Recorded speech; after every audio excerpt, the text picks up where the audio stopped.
کوئی ایسی گستاخی ہو جائے جو التزام کفر تک پہنچ جائے تو اس کی ساری عبادتیں ختم، نل اینڈ وائڈ. ابھی میں نے کہا نا جو ایمان پر جس کا خاتمہ نہیں ہوگا تو جنت میں کیا جہنم میں ہمیشہ رہے گا، جنت میں جائے گا ہی نہیں. ایک زبان کا جملہ میرا سب کچھ ڈسٹرائے کر سکتا ہے. حدیث سنیے، ترمذی کی حدیث، سیدنا بلال بن حارث رضی اللہ تعالیٰ سے مروی ہے کہ رسول اللہ صلی اللہ تعالیٰ علیہ وسلم نے فرمایا کہ بندہ زبان سے بھلائی کا ایک کلمہ نکالتا ہے، only one sentence، حالانکہ وہ اس کی قدر و قیمت نہیں جانتا، اس کو پتہ بھی نہیں ہوتا، تو اس کے باعث اللہ عز و جل قیامت تک اس کے لیے اپنی رضامندی لکھ دیتا ہے. یعنی ایسا جملہ نکل جاتا ہے اسے پتہ بھی نہیں ہے، اللہ نے قیامت تک کر لیے اپنی رضامندی لکھ دی.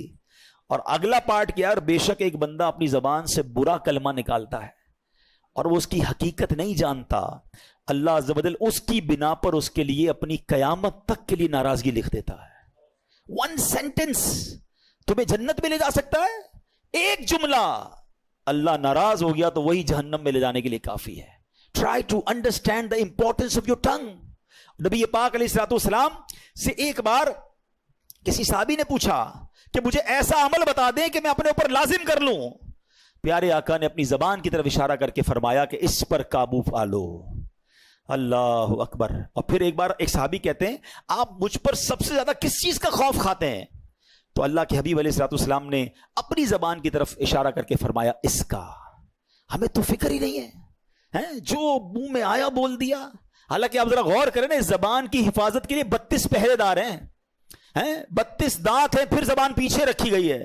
لیکن جب یہ چلتی ہے نا تو 32 پہرے داروں کا پہرا توڑ کر وہ کچھ کر جاتی ہے، گناہوں کی انبار لگا دیتی ہے، لوگوں کے دل توڑ دیتی ہے، میں احساس ہی نہیں ہوتا. وہ پہلے جملہ آپ نے سنا ہوگا نا، پہلے تولو بعد میں بولو. پہلے مومن جو ہوتا ہے نا، بڑی پیاری بات علماء نے کہی کہ مومن کی زبان دل کے پیچھے ہوتی ہے، پہلے وہ دل سے سوچتا ہے پھر بولتا ہے. اور جو منافق ہوتا ہے نا، اس کی زبان آگے ہوتی ہے، بول کے پچھتا رہا ہوتا ہے، یار نہیں بولنا چاہیے تھا، یہ میں نے کیا کر دیا. ہم میں سے کئی ایسے ہوں گے جو بول کے کئی بار پچھتائے ہوں گے. چپ رہ کر بندہ نہیں پچھتاتا ہے. تو سوچیے ہم کیا بول رہے ہیں. میری یہ بات کہیں اللہ کی ناراضگی کا سبب تو نہیں بنے گی. میں اگر اس ایک حدیث کو سمجھنے کی کوشش کریں نا کہ ایک جملہ جنت میں جانے کا سبب بن سکتا ہے، ایک جملہ جہنم میں جانے کا سبب بن سکتا ہے، تو مجھے بتائیں کہ جو روز اچھی باتیں کر رہا ہے، قرآن پڑھ رہا ہے، حدیث پڑھ رہا ہے، درود پڑھ رہا ہے، بیان کر رہا ہے، بیان سن رہا ہے، اچھی باتیں کر رہا ہے، لوگوں کو پیار سے گفتگو کر رہا ہے، دل جوئی کر رہا ہے، تو کتنا زیادہ چانس ہے کہ اس کی روٹین میں چونکہ اچھی باتیں ہیں، زبان سے اللہ رسول کا ذکر ہے، تو انشاءاللہ کوئی نہ کوئی جملہ ایسا نکل ہی جائے گا میرے رب کی رحمت سے کہ اس کی بخشش کا سامان بن جائے گا. اور جو پورا دن بری باتیں کر رہا ہے، دوستوں کے ساتھ بیٹھتا ہے تو گالیاں دیتا ہے، کاروبار کرتا ہے تو جھوٹ بولتا ہے، کبھی کسی کو ڈانٹ رہا ہے، کبھی کسی کو جھاڑ رہا ہے، کبھی کسی کا دل توڑ رہا ہے، زبان چلی جا رہی ہے، تو کتنا سیویئر چانس ہے، کتنا ڈینجرس چانس ہے کہ اس کی زبان سے کوئی ایسا جملہ نکل سکتا ہے جو قیامت تک کے لیے اللہ کی ناراضی کا سبب بن سکتا ہے. تو زبان ایمان بھی دلا سکتی ہے، زبان ایمان سے خارج بھی کر سکتی ہے. اچھا یہاں ایک اور بات کر لوں. کچھ لوگ کہتے ہیں شیطان جو ہے نا وہ پتہ نہیں کیسے دماغوں پر قبضہ کرتا ہے. لوگ کہتے ہیں یار ان مولویوں نے جو ہے نا دین بڑا مشکل کر دیا ہے، کیا ایک جملے سے بندہ ایمان سے خارج ہو جائے گا؟ ایک جملے سے کیا ہوتا ہے بھائی؟ اللہ معاف کرنے والا ہے. واہ بھائی واہ، ٹھیک ہے چلے میں 2-3 اور مثالیں دے دیتا ہوں. پہلی مثال یہی ہے کہ 60-70 سال کوئی کفر پر رہے اور کلمہ پڑھ لے اس صدق کے دل کے ساتھ، تو مسلمان ہوگا کہ نہیں ہوگا؟ تو 70 سال کی کفر ایک طرف ایک جملے سے مسلمان ہو سکتا ہے، تو کیا ایک جملے سے باہر نہیں ہو سکتا؟ ٹھیک ہے چلیں اور مثال لے لیں، زیادہ تھوڑی اور مثالیں سمجھا دیتا ہوں. ایک عورت اجنبی جا رہی ہے، میرا کوئی رشتہ نہیں ہے اس سے، 2 مرد 2 گواہوں کی موجودگی میں چند جملے ہی کہنے ہیں نا. نکاح میں کیا ہوتا ہے؟ ایجاب و قبول ہی ہے نا. وہ عورت جس سے کوئی رشتہ نہیں، چند جملوں سے کیا ہو گئی؟ زوجہ بن گئی، بیوی بن گئی، پردہ بھی ختم ہو گیا. اچھا اسی عورت کے ساتھ 50 سال گزار لیے، کئی بچے ہو گئے، وہ دادی بن گئی، نانی بن گئی، چند جملے کہہ دیے، کیا ہوگا؟ طلاق کے جملے کہے تو گئی نا، غیر ہو گئی نا. یار اتنا پرانا رشتہ چند جملوں سے ختم. ٹرائی ٹو انڈرسٹینڈ زبان کیا چیز ہے. چند جملوں سے غیر کو اپنا کر سکتی ہے اور چند جملوں سے اپنے کو غیر کر سکتی ہے. ٹھیک ہے، تو بہت ساری چیزیں ہم زندگی میں کر رہے ہوتے ہیں، اس میں سمجھ آ رہی ہوتی ہے. اس معاملے میں بندہ شیطان کہتا ہے نہیں یار کچھ نہیں ہوتا، کچھ ارے توبہ کر لو بھائی، اگر زبان سے نکل گیا ہے تو کیوں ضد کر رہے ہو؟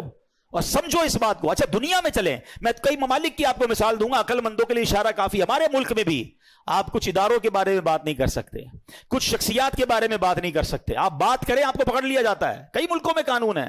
تو آپ کہیں یار جملے ہی تو کہتے بھائی, تو بھائی جملے نہیں کہہ سکتے نا, منع ہے, ان کے قوانین ہیں. تو ٹھیک ہے, ان کے قوانین پر آپ عمل کریں. ٹھیک ہے, آپ کاروباری لوگ بیٹھے ہیں, آپ نے کسی کا کہا یہ ٹھیک ہے بھائی یہ سودا میں نے لے لیا آپ سے, یہ پلاٹ میں نے خرید لیا, یا میں نے کپڑا آپ سے خرید لیا ہے, ڈیل کر لیا آپ نے, ایکسپٹ کر لیا. 1-2 مہینے بعد ریٹ نیچے چلا گیا, آپ کہیں یار کس بات کا سودا, بھائی جملہ ہی تو کہا تھا.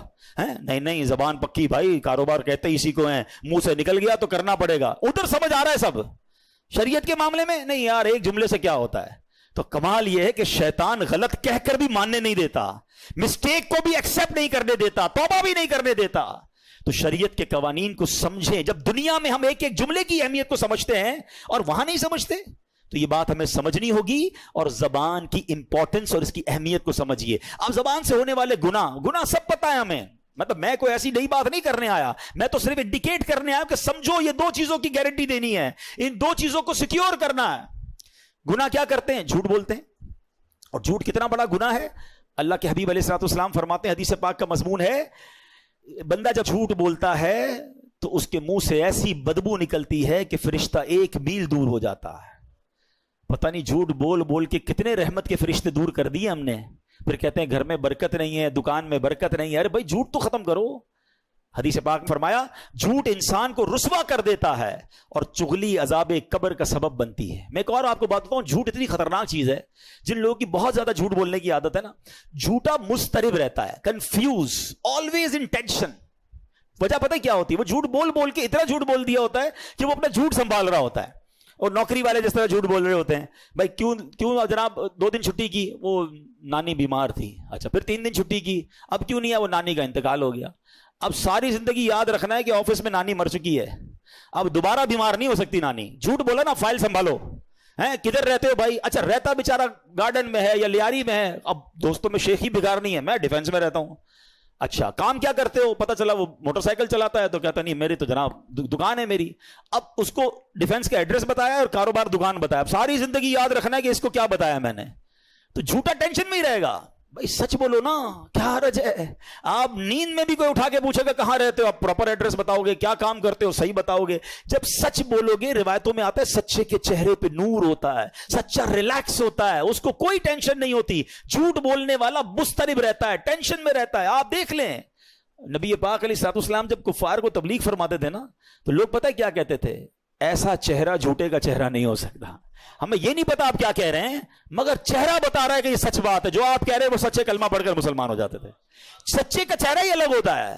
اللہ کرے کہ یہ بات ہم سیکھیں. اچھا ہم انڈیلیبریٹلی اپنے بچوں کو جھوٹ سکھاتے ہیں. کیا سکھاتے ہیں؟ گھر پہ فون آیا, بیٹا کہہ دو ابو نہیں ہے. ارے ابو ہی کہہ رہے ہیں ابو نہیں ہے, ابو سو رہے ہیں, ابو جاگ رہے ہیں, کہہ رہے ہیں سو رہے ہیں. اچھا بچے کو ہم یہ تو کہہ رہے ہیں کہ وہ ابو کے سامنے جھوٹ بول رہا ہے, لیکن پتہ کیا ہوتا ہے اس کا نقصان ابو کو ہی آگے جا کے ہوتا ہے. جب وہی بچہ بڑا ہو جاتا ہے نا, پھر ابو کو گھما رہا ہوتا ہے, نہیں ابو میں ادھر نہیں گیا تھا, میں تو دوستوں میں تھا, تو میں تو ادھر تھا. آپ نے شروع سے اس کی ٹریننگ کی ہے جھوٹ بولنے کی. بچپن سے سکھائیں کہ بیٹا کسی حال میں جھوٹ نہیں بولنا ہے. بھول گئے غوث اعظم کا واقعہ تھا, ماں نے کیا کہا تھا, جھوٹ مت بولنا, ڈاکوؤں سے بچ گئے نا. تو یہ سمجھنا ہے کہ سچ بولنا ہے. پھر اسی زبان سے غیبت کرتے ہیں, یہ مسلمان بھائی کا گوشت کھانے کے مترادف ہے. اچھا غیبت کا معنی ہی لوگوں کو نہیں پتا ہے. ہاں چلو آج غیبت کا معنی بھی بتا دیتا ہوں, کیونکہ جس کو کہو نا یار آپ غیبت کرتے ہیں, تو کہتا ہے بھائی میں سچ تو بول رہا ہوں, میں تو اس کے منہ پہ بھی کہہ سکتا ہوں, میں کون سا جھوٹ بول رہا ہوں. تو پہلے آج یہ سمجھ لیں کہ غیبت ہوتی ہی سچ ہے, جھوٹ نہیں ہوتی ہے. ہاں یہ وہ سچ ہے جو حرام ہے, یہ بھی سمجھ لیں آپ. ہر سچ بولنے والا نہیں ہوتا ہے. اب آپ کہیں گے ابھی تھوڑی دیر پہلے مولانا صاحب کہہ رہے تھے سچ بولنا اور یہ سچ حرام ہے. ہاں تو یہ تو بات ہے, علم دین سے دوری اتنی ہے کہ پتہ ہی کچھ نہیں ہے. اب سنیے, نبی پاک علیہ الصلوۃ والسلام نے خود بتایا, تمہیں معلوم ہے غیبت کیا چیز ہے؟ آقا علیہ الصلوۃ والسلام خود سوال کر رہے ہیں. لوگوں نے عرض کی اللہ اور اس کا رسول اس کا بہتر علم جانتے ہیں. ارشاد فرمایا غیبت یہ ہے کہ تم اپنے بھائی کے بارے میں ایسی بات کہو کہ جو اسے بری لگے. کسی نے عرض کی کہ اگر وہ برائی میرے بھائی میں موجود ہو تو پھر بھی غیبت ہے. تو فرمایا ہاں جو کچھ تم کہتے ہو وہ موجود ہے جبھی تو غیبت ہے, اور اگر تم ایسی بات کہو جو اس میں موجود نہیں تو یہ بہتان ہے, یہ اس سے بھی بڑا گناہ ہو گیا. مثال کے طور پہ کوئی شخص بیچارے کا رنگ سیاہ ہے, کالا ہے, یا قد چھوٹا ہے, بعض اوقات ہیلدی ہوتے ہیں, کہ یار یہ اس کے پیچھے کہہ رہے ہیں, پیٹھ پیچھے کہتے ہیں کہ یار وہ لمبو نہیں ہے, وہ چھوٹے قد والا نہیں ہے, وہ جو کالا ہے وہ نہیں ہے, کانا جو نہیں ہے, اس کی گاڑی بڑی خراب ہے. یعنی کوئی بھی ایسی بات آپ کریں جو اس کے سامنے کہیں تو اسے بری لگے, اس کی برائی بیان کرنے کے لیے کوئی بھی بات کریں, یہ غیبت ہے. تو بندہ کہے آپ کیوں کہہ رہے, بھائی وہ سچ تو کہہ رہا ہوں. یہ سچ کہنے کی آپ کو اجازت نہیں ہے جو اس کو بری لگے. اچھا لوگ کہتے ہیں کہ وہ اس میں ہے, ارے بھائی اس میں ہے جب بھی غیبت ہے, اگر نہیں تو پھر تو بہتان ہے, وہ اس سے بھی بڑا گناہ ہے. اور لوگ کہتے ہیں میں سامنے منہ پہ کہہ سکتا ہوں, بھائی منہ پہ کہو گے تو دل آزاری ہوگی اور گناہ ملے گا. آپ کسی مسلمان کی برائی نہیں کر سکتے. Look at beauty of Islam, always talk positive about each other. Islam کتنا پیارا مذہب ہے, کہتا ہے اگر بندہ بھائی سامنے ہے تب بھی برائی بیان نہ کرو, نہیں ہے تب بھی برائی بیان نہ کرو. بڑی پیاری بات علماء کہتے ہیں غیبت سے بچنے کا جو فارمولا ہے نا, یہ فارمولا سمجھیے گا.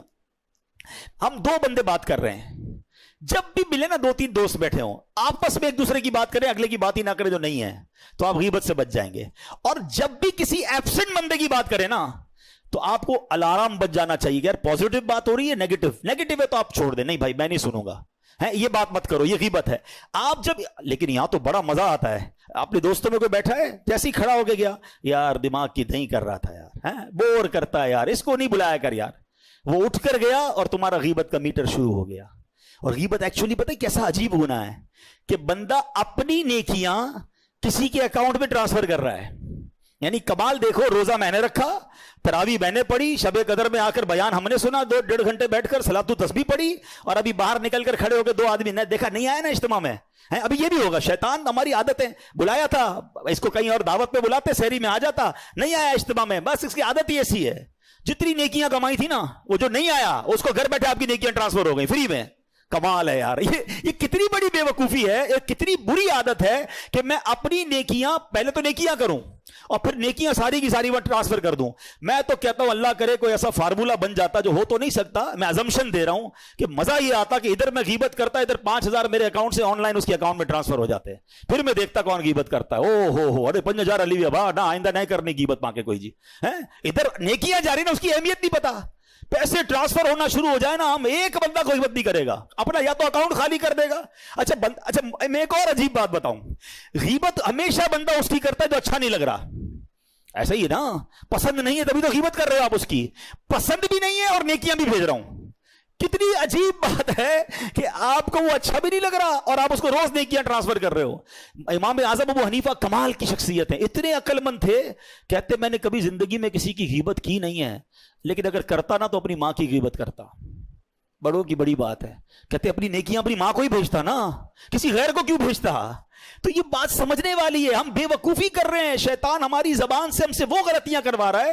اچھا اب میں یہ مختصر بیان میں آپ کو بہت ڈیٹیل میں غیبت بیان نہیں کر سکتا, بس ایک فارمولا یاد کر لیں کہ واٹ ایور یو سے اباؤٹ اینی بڈی ایلس, اگر آپ اس کے سامنے کہیں تو اس کو برا لگے گا, دس از دا غیبت. بس اس کی گاڑی, اس کا گھر, اس کا کاروبار, اس کا سٹائل, اس کے کپڑے, اس کا موبائل, واٹ ایور آپ اس کے بارے میں کہہ رہے ہو, نیگیٹو کہہ رہے ہو, یہ غیبت ہے اور یہ جہنم میں لے جانے والا کام ہے. اور زبان سے یہ اتنی عام ہے, میں آپ کو مشورہ دوں گا, دیکھیں تھوڑا سا ریسرچ کیا کریں. آپ یہ نہ سمجھیں کہ آپ ایک بیان سن لیا, اس کا 5 منٹ غیبت پر بات ہو گئی, آپ غیبت کو سمجھ گئے.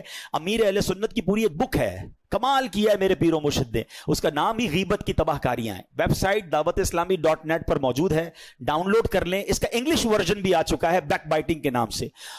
آپ نے 1400 ایگزامپلز دی ہیں اس کتاب میں کہ کیسے کیسے ہم غیبت کرتے ہیں. عالم دین عالم کی غیبت کیسے کر سکتا ہے, ناتخواں کی غیبت کیسے کر سکتا ہے, ساس بہو ساس, اللہ معاف کرے ان کا تو جو غیبت, ہماری عورتیں تو فون اٹھائیں 1 گھنٹہ بات کریں تو پتہ نہیں 500 غیبتیں کر چکی ہوں گی.